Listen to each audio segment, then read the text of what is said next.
Hi, we're going to use critical path analysis for this task, baking a cake.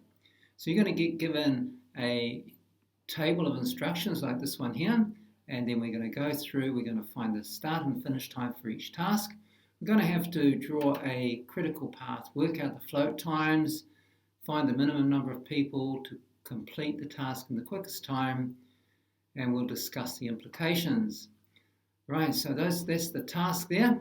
So what we need to do is make sure that you put the 40 minutes before A. So you have an arrow 40 leading up to A, 2 leading up to B, etc. Note that when you have task F, all the arrows from A, B and C have 5 minutes on. All the tasks up to H have 1 minute on. E and H to I both have 40 and so on. So here I've done the critical path analysis. You should know how to do A, B, C, D, E, etc. It doesn't have to look at exactly the same as this, but the numbers should be the same. So for F, you've all got 5 minutes because A, B, and C must be done first and then to F. So every line has a number on it. And so for L, you can see here, task L, K, M, and N, 2 minutes. So both K, M, and N all have 2 minutes going to L. So that's your critical path. Then go through and list the pathways. So you can go along the top, A, F, G, H, I, J, K, L. Then you go A, F, G, H, I, J, N, L. And then you go A, F, G, H, M, L. Okay, so you put all those pathways in. It takes a little bit of time. So I've done most of them there. And we're looking for the longest path there. So the longest path is at the top two there. Right, so those are the longest pathways, and that's your critical path. So in this case, we've actually got 2 of them. I've only put 1 down when I've done. So actually the longest time here is not 120. When you come to your critical path analysis, do the longest path all in the one dark color. So I've used this crimson type color here, and that's task A. The next task is F, then G, then H, I, J, and so on. There's no spare time there. That's your critical path. Then put the others in. We had nothing here for B, so put B in, just the blue bits, the time it takes. B, C, and D will take 2 minutes. E takes 15, and M takes 15. But you can't start M until you've done H. So you've got to complete H first. This is on the chart here. If you go back here, you see task M here must be completed after H. So that's why M has to start when H is finished. So just keep an eye out, but you can actually finish right up to there. So I've put the actual finish times here, because if this starts at 53 and then 15 minutes finishes at 68, but it can take up to 117 minutes. So we have some float times here. We have some spare minutes in here. Those yellow bits are the float times. Now note task E here has a longer float time than some of these others, because some of these others have restrictions, like task F must be completed before task D. D must be completed before task H and also G. So here we have task D being completed, and then you've got task H continuing after that. There we go. So G has to be completed there. So that's why that one's a little bit longer. So just keep your eye on those. Now, here's my critical path. So I've got my critical path in there. There are no spare minutes. So I don't need to fill in the bottom boxes because all the numbers in the bottom will be the same. I will just show you that. For example, 0 to 40. When you subtract 40 minus 4, you get 0. This one starts at 40, finishes at 45, because there are no spare minutes all the way through. So the bottom numbers there are all the same as the top. So we do that. Let's have a look at another one. Now this one here, when we take a shorter pathway, we actually have to work in reverse. So I'm going to show you how this works. You start at the end here, 117. You take off to 115. You go, what's the difference there? 0. There's no spare minutes. 115, there take off to 113.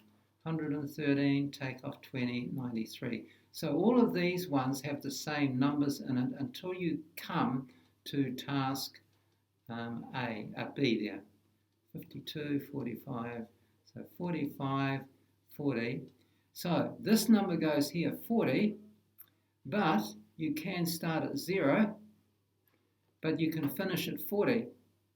So therefore we have a spare 38 minutes here. So that's where the float times come in. So you can do it like this, and you can also see it. This is a spare 38 minutes. Also, this has a spare 38 minutes, a spare 38 minutes, and 53, 38 minutes. And here we've got 117 minus 68. That will be a spare 49 minutes. So you've got a spare 49 minutes there. So those in the circle are your float times. I guess that's another way of doing it, working out your float times, just calculating them on that table. In fact, it would be... Right, so here we go. We are looking at now putting these tasks together. So B can be done, then C, then D, then E by one person, while A is out doing the shopping.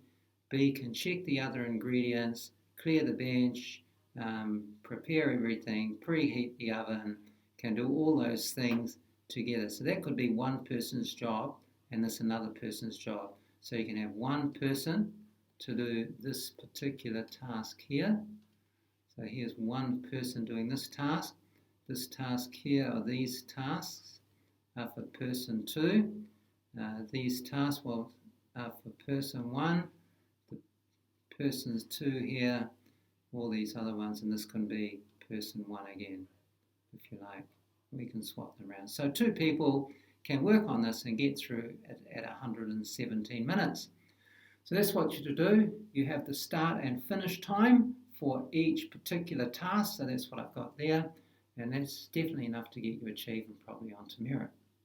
So with 2 people working together, one could do task A while the other does task B, C, D, and E. So just write out what's going on. With one person doing task F to L, the second person could do task M, starting at any time from 53 to... So this is actually 117 minutes down there.